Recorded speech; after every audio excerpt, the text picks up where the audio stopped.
കൂത്താട്ടോളം നഗരസഭാ കൃഷിഭവന്റെ ആഭിമുഖ്യത്തിൽ ഓണച്ചന്ത 2025 ആരംഭിച്ചു. Koothattukulam municipal vice chairman PG Sunilkumar അധ്യക്ഷത വഹിച്ച ചടങ്ങിൽ മുനിസിപ്പൽ ചെയർപേഴ്സൺ കലാരാജു ഇന്ന് രാവിലെ 11 മണിക്ക് ഉദ്ഘാടനം നിർവഹിച്ചു. വിപണിയിൽ നിന്നും വിപണിയേക്കാൾ കൂടിയ വിലയ്ക്ക് സാധനം വാങ്ങി കുറഞ്ഞ വിലയ്ക്ക് നമ്മുടെ ആളുകളിലേക്ക് എത്തിക്കാൻ വേണ്ടിയിട്ട് നമ്മളിവിടെ എല്ലാ വർഷവും ഇതുപോലെ കൃഷിഭവൻ ഇതുപോലെ നടത്താറുണ്ട്. ഓണച്ചന്തകൾ നല്ല ഗംഭീരമായ ഓണച്ചന്തയാണ് എല്ലാ വർഷവും നടത്തുന്നത്. നമ്മൾ പുറത്തു നിന്നൊക്കെ വാങ്ങുവാണെങ്കിൽ 80 രൂപയൊക്കെ വരുന്ന ഏത്തക്കായ്ക്കൊക്കെ ഇവിടെ അല്ലേ നല്ല വില കുറവില്ലേ. അപ്പോൾ അതുപോലെ വെളിച്ചെണ്ണ എല്ലാ വസ്തുക്കൾക്കും നല്ല തീ പിടിച്ച വിലയാണ് പുറത്ത്. നമ്മുടെ പോക്കറ്റ് കാലിയാകുന്ന അറിയില്ല. അപ്പം എന്തായാലും കൃഷിഭവൻ്റെ അതിൽ വേറൊരു മേന്മ എന്താണെന്ന് വെച്ചാൽ നേരിട്ട് സംഭരിക്കുന്ന തോട്ടങ്ങളിൽ നിന്ന് സംഭരിക്കുന്ന വാഴക്കുലകളൊക്കെയാണ്. നമുക്ക് വിഷമില്ലാത്ത പച്ചക്കറികളും കുറേ അധികം ഉണ്ട്. അപ്പം എല്ലാവരും ഈ ഓണം വിപണിയിൽ സജീവമായി പങ്കെടുത്ത് ഈ ഇവിടുത്തെ സംരംഭത്തിനെ വിജയിപ്പിക്കണമെന്ന് ഞാൻ ആഗ്രഹിക്കുന്നു.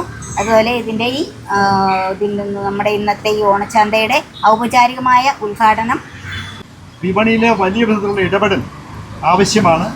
ഇവിടെ ചെയ്യുന്നത് ഞാൻ മനസ്സിലാക്കുന്നത് കർഷകരിൽ നിന്നും വിപണി വിലയേക്കാൾ 30% കൂടിയ വിലയ്ക്ക് 30% കൂടിയ വിലയ്ക്ക് ഉൽപ്പന്നങ്ങൾ എടുക്കുകയും ആവശ്യക്കാർക്ക് വിപണി വിലയേക്കാൾ 10% വില കുറച്ച് നൽകുകയും ചെയ്യുന്ന മാതൃകാപരമായ ഒരു പ്രവർത്തനമാണ് നടക്കുന്നത്. ഇതിനകത്ത് അത്യാവശ്യം എല്ലാ വിധത്തിലുള്ള പച്ചക്കറികളും കർഷകരിൽ നിന്ന് ശേഖരിച്ചതുൾപ്പെടെ ഇവിടെ ലഭ്യമാക്കിയിട്ടുണ്ട്. ഏതായാലും വിലകൾ പിടിച്ചു നിർത്തുന്ന കാര്യത്തിൽ വിപണിയിലെ ഇടപെടലിൻ്റെ കാര്യത്തിൽ നമുക്കൊരു മാതൃകാപരമായിട്ടുള്ള നടപടികൾ ഉണ്ടാകേണ്ടതുണ്ട്. കൃഷി ഓഫീസർ അമിത K. ജോർജ് ചടങ്ങിൽ സ്വാഗതം ആശംസിച്ചു. ക്ഷേമകാര്യ standing committee chairman principal John ആശംസകൾ അറിയിച്ചു സംസാരിച്ചു.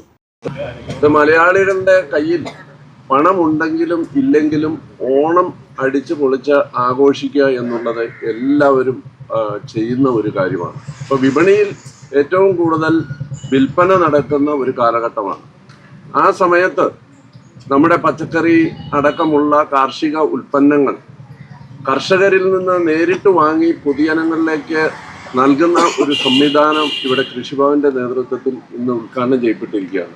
വൈസ് ചെയർമാൻ സൂചിപ്പിച്ചതുപോലെ വിപണിയിൽ ലഭ്യമാകുന്ന വിലയേക്കാൾ കൂടിയ വിലയ്ക്ക് കർഷകരുടെ കയ്യിൽ നിന്ന് സാധനങ്ങൾ വാങ്ങുകയും ഡിസ്കൗണ്ട് വിലയ്ക്ക് സബ്സിഡി നിരക്കിൽ വാങ്ങുന്ന ആളുകൾക്ക് ഈ ഉൽപ്പന്നങ്ങൾ കൊടുക്കുകയും ചെയ്യുന്ന ഈ വിപണി നമ്മുടെ പൊതു കമ്പോളത്തിലെ വില നിലവാരം പിടിച്ചു നിർത്തുന്നതിൽ വലിയ പങ്ക് വഹിക്കുന്നുണ്ട്. തീർച്ചയായിട്ടും ഇത്തരം ഒരു സംരംഭവുമായി മുന്നോട്ട് വന്ന കൃഷിഭവൻ എല്ലാ വർഷങ്ങളിലും നടത്തുന്നതാണ്. ജനപങ്കാളിത്തത്തോടു കൂടി തന്നെ മുന്നോട്ട് വന്ന കൃഷിഭവന്റെ ടീമിനെ ഞാൻ ഈ കാര്യത്തിൽ അഭിനന്ദിക്കുന്നു. ഈ ഓണച്ചന്തയ്ക്ക് എല്ലാ ആശംസകളും നേരുന്നു. വിദ്യാഭ്യാസ standing committee chairperson Maria Goretti ആദ്യ വിൽപ്പന ഏറ്റുവാങ്ങി. ഡിവിഷൻ കൗൺസിലർമാരായ സിബി കൊട്ടാരം, ലിസി ജോസ്, ബേബി ജോൺ, ജോൺ എബ്രഹാം, തങ്കച്ചൻ CA, സാറ TS, കാർഷിക വികസന സമിതി അംഗങ്ങൾ, കൃഷി അസിസ്റ്റന്റ് LDPS തുടങ്ങിയവർ ചടങ്ങിൽ പങ്കെടുത്തു.